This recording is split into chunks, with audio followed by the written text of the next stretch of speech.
الحمد لله نحمده ونستعينه ونستغفره ونؤمن به ونتوكل عليه ونعوذ بالله من شرور أنفسنا ومن سيئات أعمالنا من يهده الله فلا مضل له ومن يضلله فلا هادي له ونشهد أن لا إله إلا الله وحده لا شريك له ونشهد أن محمدًا عبده ورسوله أما بعد فأعوذ بالله من الشيطان الرجيم بسم الله الرحمن الرحيم والعصر إن الإنسان لفي خسر إلا الذين آمنوا وعملوا الصالحات وتواصوا بالحق وتواصوا بالصبر صدق الله العظيم.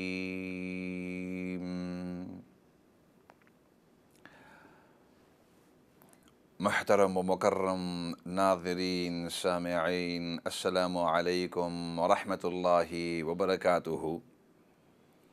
آپ سے مخاطب آپ کا میزبان مولانا فضل داد، اور ہمارا یہ پروگرام ہر منڈے اور ٹیوزڈے شام کو 7 بجے سے 8 بجے تک لائیو ہوا کرتا ہے، اور پھر مختلف اوقات میں آئندہ کل صبح اور پھر آفٹرنون میں شام کو اس کو ریپیٹ کیا جاتا ہے. This is our live session. It's live every week, Monday and Tuesday evenings between 7 o'clock and 8 o'clock UK time. And then it's repeated at different intervals. So it'll be repeated around 8 o'clock, 8:30 in the morning, and then similarly in the afternoon. And it's repeated so that those people who may have missed it, or those people who can't be present at this time due to other commitments, and similarly people in other countries around the world with different time zones, it's repeated so all those people can also see it as well. اس programme کو repeat کیا جاتا ہے تاکہ جو لوگ اس وقت حاضر نہیں ہو سکتے دیگر مشغولیات کی وجہ سے، یا اس پروگرام کو مس کر دیا، یا یہ کہ دنیا کے دوسرے ملکوں کے اندر ٹائم زونز کی وجہ سے اس وقت وہ دیکھ نہیں سکتے، تو دوسرے دن جو ہے صبح کے وقت یا دوپہر آفٹرنون کے وقت اس کو ریپیٹ کیا جاتا ہے تاکہ وہ لوگ بھی اس کو دیکھ سکیں. اور یہ بھی یاد رہے کہ ہمارے یہ جتنے بھی سیشنز ہیں یہ تمام کے تمام یوٹیوب کے اوپر اپلوڈ کیے جاتے ہیں تاکہ آپ بھی ان کو دیکھ سکیں، یا اگر آپ کسی کے ساتھ یہ شیئر کرنا چاہتے ہیں تو آپ ان کو شیئر بھی کر سکتے ہیں. All these sessions of ours, they're uploaded onto YouTube so that you can watch them at a later time, but also if you'd like to share them with anybody else, you're most welcome to do that, inshallah. اور ہمارے اس programme کے اندر آپ بھی حصہ لے سکتے ہیں. ہماری اسٹوڈیو کا نمبر اسکرین کے اوپر آپ کو نظر آ رہا ہوگا. اس نمبر کے ذریعے آپ ہم سے رابطہ کر سکتے ہیں، چاہے وہ کوئی دینی مسئلہ ہو، یا حالات حاضرہ کے اوپر کوئی تبصرہ ہو، کوئی انالیسس ہو، چاہے لوکل حالات ہوں یا ملکی حالات ہوں، یا بین الاقوامی انٹرنیشنل حالات ہوں، تو ان کے اوپر آپ بات چیت کر سکتے ہیں. یا کوئی بھی اچھی بات جو آپ ہمارے سامعین ناظرین کے ساتھ شیئر کرنا چاہتے ہیں تو یہ موسٹ ویلکم، آپ فون ان کر سکتے ہیں، ہم بھی آپ کی بات سنیں گے، اور باقی جو ہمارے سامعین ناظرین ہیں وہ بھی آپ کی بات سنیں گے. If you'd like to take part, you're most welcome. The number you can see on the screen, you can call the studio and we'll listen to what you've got to say, whether it's a dini mas'ala, whether it's some advice that you'd like to take or give, whether it's an observation or comment on our programs, on our sessions, on our topics. It could be regarding issues related to the areas that you live in, or generally the national issues or even international issues, contemporary issues, you're most welcome to call in. We'll listen to what you've got to say, and so will the rest of the viewers and listeners as well, even if it's nothing to do with the topic that we're going to be speaking about. It does not necessarily have to be linked to the topic that I'm going to be speaking about. قرآن کریم کی چھوٹی سی صورت میں نے آپ کے سامنے تلاوت کی ہے، اور اس صورت العصر، اس کے اندر اللہ رب العزت نے اس کے مختصر ہونے کے باوجود 4 بہت اہم چیزوں کی طرف ہماری توجہ دلائی۔ اللہ سبحانہ و تعالی has brought our attention to 4 very important things in this surah. Although it's one of the smallest surahs, amongst the smallest surahs in the Quran, but Allah subhanahu wa ta'ala has given us some very, very important messages in here. اور یہ جو ہمیں بہت اہم احکامات دے رہے ہیں اور انفارمیشن جو دے رہے ہیں، یہ اتنے اہم ہیں کہ ہماری توجہ اپنی طرف مبذول کرتے ہوئے اور اپنی طرف کرتے ہوئے اور اس میسج کرتے ہوئے اللہ رب العزت نے قسم کھائی ہے، والعصر، زمانے کی قسم۔ اللہ رب العزت قرآن کریم کے اندر جب بھی قسم کھاتے ہیں تو ہمیشہ اس چیز کی قسم کھاتے ہیں جو اللہ رب العزت کی یہاں محترم ہے۔ Whatever is respected in the eyes of Allah, Allah subhanahu wa ta'ala takes an oath by that. قرآن کریم کے اندر اللہ رب العزت نے مختلف مقامات کے اوپر مختلف چیزوں کی قسم کھائی ہے، چنانچہ والتین والزیتون، قسم ہے انجیر کی، انجیر فگز، اور قسم ہے زیتون کی، اولیوز۔ اللہ رب العزت نے ان دونوں محترم چیزوں کی قسم کھائی ہے، اگرچہ علماء فرماتے ہیں کہ یہاں سے والتین والزیتون سے مراد ارض فلسطین یا ارض مقدسہ ہے، لیکن بہرحال جب قسم کھائی ہے تو ان دونوں چیزوں کے ذریعے،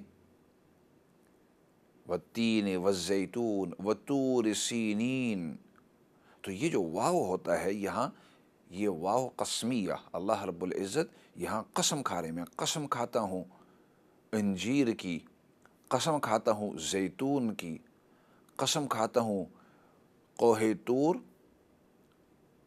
جو پہاڑ ہے سیدنا موسیٰ علیہ السلام وہاں تشریف لے گئے تھے، وَهَذَا الْبَلَدِ الْأَمِينَ، اور بلد امین کی، مکہ مکرمہ۔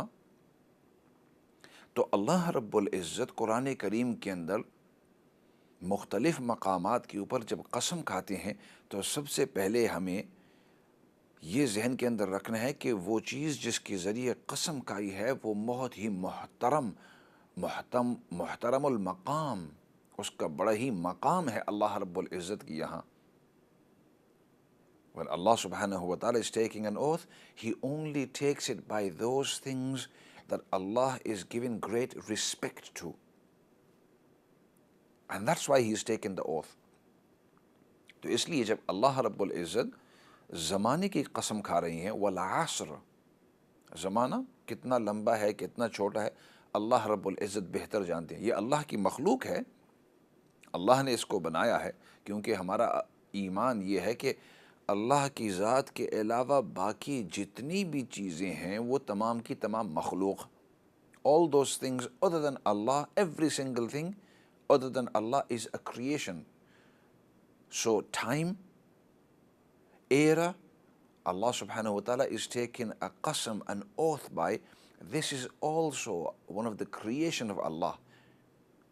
لیکن زمانہ اتنا لمبا ہے کہ کب سے شروع ہوا اللہ بہتر جانتے ہیں، اور یہ زمانہ کب تک رہے گا اللہ رب العزت بہتر جانتے ہیں، اتنا بڑا ہے۔ It's so huge, this time, because time began when Allah wanted it to begin. زمانہ ضروری نہیں ہے کہ جس کو ہم دن اور رات کہتے ہیں، سورج کی وجہ سے ہماری اس چھوٹی سی دنیا کے اوپر دن رات دن رات دن رات کل تقریباً 24 گھنٹے دن رات ملا کر ایک پورا دن اور ایک پوری رات کل ملا کے 24 گھنٹے، اور پھر دوبارہ دن شروع ہو جاتا ہے، اس کے بعد پھر رات آ جاتی ہے، پھر دن رات. یہ تو مختصر ہیں، لیکن دنیا پیدا کرنے سے پہلے، دنیا کی تخلیق سے پہلے وہ بھی ایک زمانہ تھا جب اللہ رب العزت کی یہاں صرف فرشتے تھے. انسان ابھی تک اللہ نے اس کی تخلیق ہی نہیں کی تھی، کیونکہ ہمیں پتہ ہے کہ جس وقت اللہ رب العزت نے انسان کی تخلیق فرمائی تو اس وقت فرشتے پہلے سے موجود تھے. اسی وجہ سے اللہ رب العزت نے تو سیدنا آدم علیہ السلام کو حکم دیا کہ فرشتوں کو حکم دیا کہ سیدنا آدم علیہ السلام کے سامنے سجدہ کریں. معلوم ہوا کہ آدم علیہ السلام کی تخلیق سے پہلے فرشتے پہلے سے موجود تھے. تو آدم علیہ السلام کی تخلیق سے پہلے یہ زمانہ شروع ہو چکا تھا، اور وہ فرشتے ایک وقت تھا کہ فرشتے بھی نہیں تھے، کیونکہ فرشتے بھی اللہ کی مخلوق ہے، لیکن ان سے پہلے بھی زمانہ تھا. ایک زمانہ تھا کہ فرشتے نہیں تھے، پھر ایک وقت آیا کہ جب فرشتے آئے، پھر ایک وقت آیا کہ سیدنا آدم علیہ السلام کی تخلیق ہوئی، اور پھر ایک وقت آئے گا کہ تمام کے تمام انسان جو ہیں وَنُفِخَ فِي الصُّورِ فَصَعِقَ مَنْ فِي السَّمَاوَاتِ وَمَنْ فِي الْأَرْضِ إِلَّا مَنْ شَاءَ اللَّهُ. ایک وقت آئے گا کہ سور پھونکا جائے گا اور تمام کی تمام جو مخلوق ہے وہ بالکل ختم ہو جائیں گی، الا من شاء اللہ، جس کو اللہ رب العزت باقی رکھنا چاہیں وہ الگ بات ہے. تو وہ بھی ایک وقت آئے گا. تو وقت یہ بہت لمبا، بہت بڑا زمانہ ہے. اللہ کے سوا کوئی نہیں جانتا کہ یہ زمانہ کتنا لمبا ہے. This time, how big time is, how great time is, only Allah knows. Because as human being, our knowledge is restricted to what we know or what we can fathom, what we can comprehend. So as a Muslim, I believe that Sayyidina Adam alayhi salatu wasalam was created. But we also know that before Adam alayhi salam, there were angels. And that's why when Allah created Adam, He ordered the angels to bow down and prostrate for Adam out of respect, of course, not for ibadah reasons, out of respect. Which tells us that the angels, there was a time when Adam alayhi salam was not there and angels were there. But from logic, we also understand that because the angels are a creation of Allah, there was a time when there was no angels, but there was still a time. There was still a time, but no angels. Then a time came, Allah created the angels. How He created them, how many He created them, only He knows. And then a time came when Allah created Adam alayhi salam, and then the rest of the human beings, they came slowly but slowly, and began to increase and multiply and increase. And now we have approximately 7 billion. And then a time will come, as we learn from the Quran, that the horn will be blown or a sound will be blasted out, and everything will die, will be finished. Illa man sha Allah, only Allah knows, or Allah keeps some of His makhluk. So a time will come when there will be nobody of the human beings, the jinnat, the angels, but the time will carry on, and only Allah knows how long this time will carry on. And I'm saying all this because, of course, wal asr, Allah is taking an oath by this huge, big creation of His, although it's abstract, we can't feel time, we can't touch time. وقت کو زمانے کو ہم ہاتھ نہیں لگا سکتے، لیکن کتنی ایسی صفات ہیں، کتنی ایسی چیزیں ہیں کہ جس کو ہم ہاتھ نہیں لگا سکتے، لیکن وہ اللہ کی مخلوق ہیں. تو یہ اللہ کی بہت بڑی مخلوقات میں سے ہے. Of course we understand the scientists and archaeologists and those people who are involved, historians, by placing their heads together, they think that it could be 13 billion years time. In other words, Earth and its creation and the universe, all this creation, it could be about 13 billion years. But that's their estimates. They estimated from one thing to another to another. I don't want to make it a science lesson, but I want to come to why Allah has chosen wal asr. And even if we take it by what the scientists say, what the historians, what the researchers and archaeologists, what they say, that this Big Bang and the Earth and the planets and the solar systems and the galaxies and the universe altogether approximately 13 billion years. Well, that's a huge, huge number. 13 billion years ago. Although that isn't correct as well, because there will be a time when this thing wasn't there, but time was still there. وقت اس وقت بھی تھا. تو اس سے پتہ چلتا ہے کہ وقت اللہ کی بڑی ہی مخلوق میں سے ہے. تو اس لیے اللہ رب العزت نے اپنی اتنی بڑی مخلوق کا یہ قسم لیا ہے. یہ قسم جو لی ہے والعصر، زمانے کی قسم. اگرچہ علماء نے اس مختصر سے زمانے کی طرف اشارہ کیا ہے، لیکن اگر اس کی طرف دیکھیں تو یہ تو اللہ کی اتنی بڑی مخلوق نہیں ہے. ہاں، پورے زمانے کی قسم لے. والعصر، زمانے کی قسم. ان الانسان لفی خسر، کہ تمام کے تمام، الانسان استغراقیہ، الانسان تمام کے تمام انسان خسارے کے اندر ہیں، مگر وہ لوگ جو یہ 4 چیزیں کریں. 4 things, if you were to do those, then you are successful. پھر آپ کامیاب ہیں، پھر آپ منافع کے اندر ہیں. کیونکہ خسارے کا اپوزٹ، اس کے مقابلے میں، خسارے کے مقابلے میں منافع، اور منافع کے مقابلے میں خسارہ. We have profit and we have loss.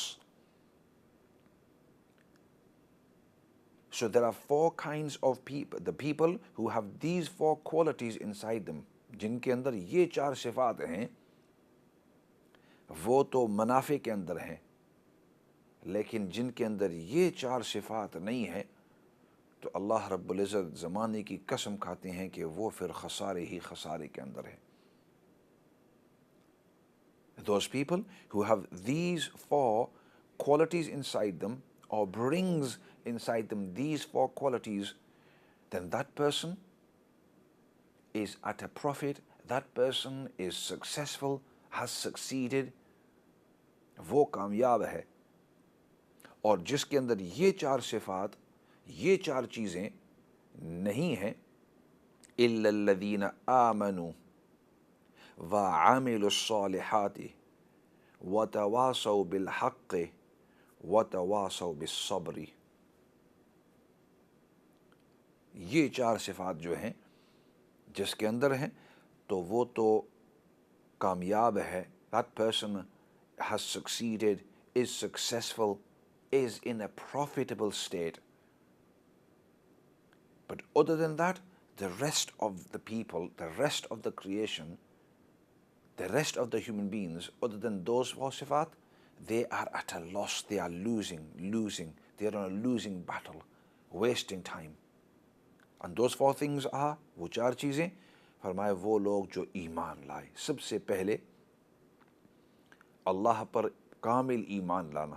اور کامل ایمان کا مطلب ایمان مع صفات، اللہ پر ایمان لانا، نبی پاک صلی اللہ علیہ وسلم پر پورے طریقے سے ایمان لانا، قرآن کریم کو اپنی زندگی کے اندر اپنانا وغیرہ وغیرہ، پورے تمام چیزیں جو جتنے بھی عقائد ہیں، اور پھر وَعَامِلُ الصَّالِحَات، اور نیک اعمال کرنا۔ تو ایمان اور اسلام، ایمان beliefs, to have the correct beliefs، وَعَامِلُ الصَّالِحَات، and then the actions and the good deeds must be good۔ نیک اعمال کرنا، اور نیک اعمال کس کو کہتے ہیں؟ وہ اعمال جو نبی پاک صلی اللہ علیہ وسلم کے اعمال کے موافق ہوں، شریعت کے مطابق ہوں۔ اور پھر وَتَوَاصَوْا بِالْحَقِّ وَتَوَاصَوْا بِالصَّبْرِ۔ ایسے کرتے ہیں، بریک کا وقت ہو گیا ہے، بریک کی طرف جاتے ہیں، اور بریک کے بعد واپس آ کر اس موضوع کے اوپر بھی بات چیت کریں گے۔